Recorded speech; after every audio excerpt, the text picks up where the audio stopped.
Hey traders, happy Friday to you. Friday the 13th. And Mother of God, it's like a harvest moon too or something. Officially on 14th, I think, but whatever, man, close enough. I don't think it's going to happen for another 30 years. So, hey, Milton Berg, a genius analyst, he believes in the moon cycles. So we'll see if it applies to Bitcoin, which it's lining up perfectly. All right, this move. And, we could look at the futures chart to just see what I'm talking about right here. And it's just the fact that you've got this upsloping equidistant channel, the trend you're in, upsloping, and you are now like this anchor point 1 and 2 and 3. And then you just get all the heartline touches on the inside. Not bad. But look, what I'm talking about is this major move coming with the full moon upon us. Downsloping resistance, upsloping support, apex of those two trend lines right there. I mean, there are only like 1 or 2 days left until this will break to the upside or downside, one of these trend lines. So be ready for the big move. It's coming. It really is. It's not a joke. And people just need to at least be aware that this neutral pattern that I'm talking about right here, it is nearing the apex every day. And when you're about 50 to 75% of the way through the development of a triangle like this, that is when your likelihood increases dramatically of a breakout, a big green candle, a red candle, but you're just kind of in the dead middle of it right now. So if it's neutral, waiting for confirmation is always best for a trade. We know the measure moves like 4,200 or something. Upside, downside. You know that. I think we already covered this. I don't know, man. I stream, do static videos. We cover literally everything. At least like once. Yeah, like, look, man. Like 5,700. 15,100. Yep. So once that volatility comes back, one way or another, it's gonna be a big move in price action too. So be prepared and understand that say this thing dumps, falls to downside. You just got to be strategic with one stop, because right, if the theory that people are having right now of descending triangle, if it was real, you just got to understand the psychology of a descending triangle, right? And they're plotting it like this. Oh my god, dude, hold on. Sorry, stream last night was pretty lit. Alright, this is their theory, the descending triangle of some sort. And so, whatever, you got lower highs, you've got the same support, right? Distribution with a buy wall from one or several exchanges. And what is happening is, like, a lot of times, believe it or not, the same exchange that has the buy wall also is distributing other parts of their position at these peaks. And they're propping the price up long enough to where they can get out. And then what will happen is, once all their buy orders fill from the sellers, right? Eventually there's no more demand at that price. They were the only ones that had demand for an asset at that price.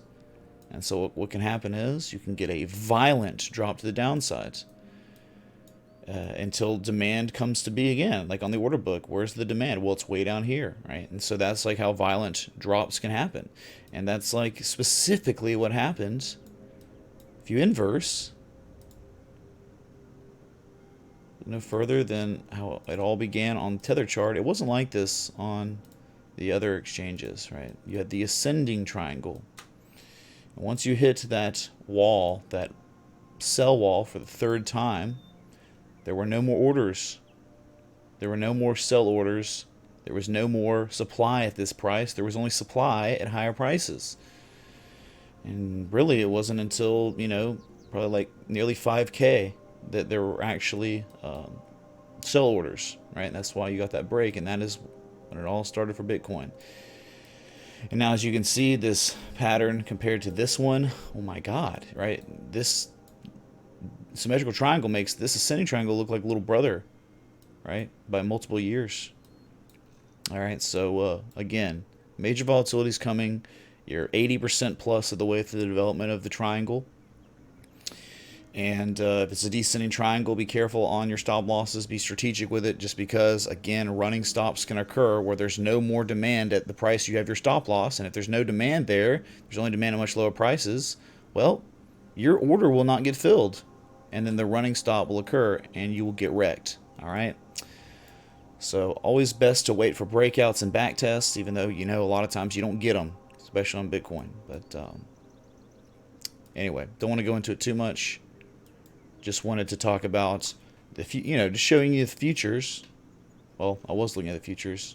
I guess I did all my analysis on the other screen.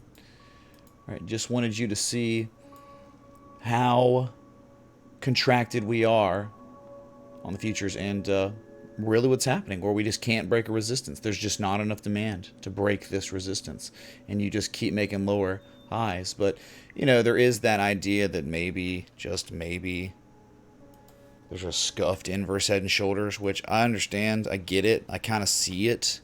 Like, maybe it's not a real valid one, but maybe it's the psychology of an inverse head and shoulders, where you've got like a shoulder, a head, a shoulder. And this shoulder is very close to matching the left side, the scuffed left shoulder. All right. But again, if that's the case, then why are you hitting these areas and not rallying to the upside? Maybe it's, I don't know, like sometimes it's proportionate to the amount of time, so the size, let's see.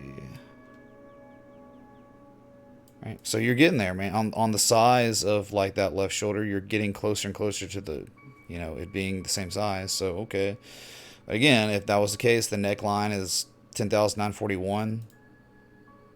These are just ideas. I really, it's not very good looking, right? The more textbook a pattern looks, the more reliable and the higher percentage chance it's going to be to play out, even though it doesn't have to play out, right? Give me a sec. Right? If it broke, hey man, all the worries in the world will go away for longs, right? Because it'll be a real nice breakout of the downslope resistance. Measure move would put you at 12,436. Yet I don't know if that's even going to happen, right? With the just continuous lower highs that you're seeing, again, it's so neutral. It's so freaking neutral, man. I just hate how people just keep saying you're so bearish, and it's like, dude, I mean, hey, you keep making lower highs, sure, dude. Eventually, it's just going to dump. All these orders are going to get filled, and there'll be no more demand, and then just dump hard, and it'll probably dump straight down to 8,700 if it does break 9,600 resoundingly. Okay, so just understand price contraction, 80% through the triangle. Futures, Monday, Tuesday, Wednesday will be out. We'll probably be outside of either trend line, so be wary of that. All right. Enjoyed the static video, hit the like button, that bell, that sub. Again, happy Friday to you. I'll be live later. So, until then, respect the TA.